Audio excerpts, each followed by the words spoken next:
Happy Wednesday, everybody. I wanted to take a moment today to just inform you about all of the opportunities for adult education that will be starting this fall. September 7th is Genesis Sunday. That's when all of this will begin. It's also the first Sunday that we'll have Pastor Stan with us, so it's a really big day. Hopefully you're available to come on that Sunday. For the fall, we're going to have the whole fourth floor dedicated to education and spiritual formation on Sunday mornings. And there's some new opportunities for you during that 9:30 to 10:30 time. We'll have a weekly Bible study this year.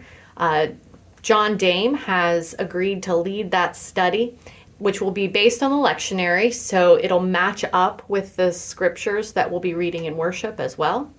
And that study, it's not going to be an academic study like a lecture or something. It's based around a discussion, and it will be shaped by whatever people come that day and what they bring with them, their life experience, and questions that help you read the scripture and sort of connect it to your life and the shared life of our community.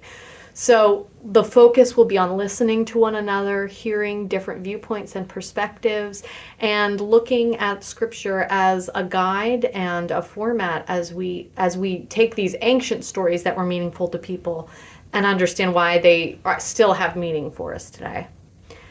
I'm excited about that one. We'll also be having in October a retreat for Room for the Inner Way, which is led by Pastor Ann and Elizabeth Terry. And if you remember Room for the Inner Way back before last year, that was an opportunity from 10:30 till basically right before the worship service to center yourself, to have a prayer practice and a contemplative moment, a contemplative space. We wanted to change things up a little bit for that because it felt really rushed, crammed into that little space. And so we wanted to have space to breathe. We also are hoping that more of the congregation might take advantage of the opportunity for some reflection, quiet time, breathing work, all the stuff that goes into it. A lot of people have said, oh, I can't meditate, that's just not my thing. But meditation, it looks different for everybody. And I think Pastor Ann and Elizabeth want to invite everybody to experience whatever it looks like for them. So what we'll do is in October, one of the Saturdays in October, stay tuned, we'll have a date for you soon.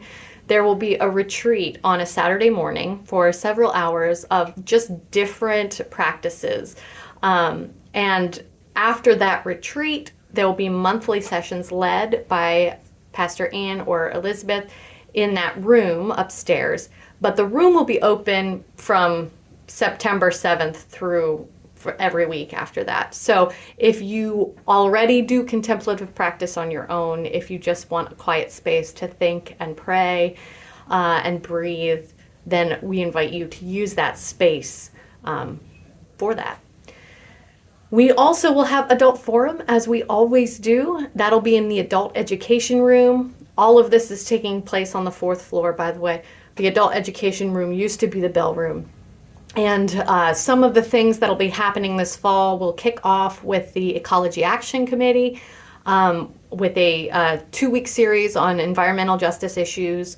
We'll be inviting Dr. Suzanne Caraselli, who is an art historian, to present about depictions of Jesus in the early church, which will be fascinating. Buzz Myers will be back with us for a 4-week series in October focused on the book of Revelation. And we'll also focus in November on the problem of poverty. We'll have a presentation from the Lutheran Health Ministry from Christ Lutheran Church in Allison Hill that we have supported. And more information about the Matthew 25 movement of the PCUSA and how that tries to address some of those poverty-related problems.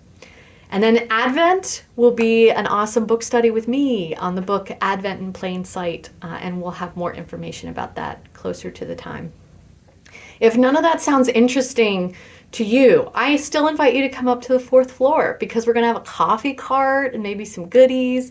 And we also have a wonderful library up there, which is open on Sunday mornings for any of you to use. And it's really good.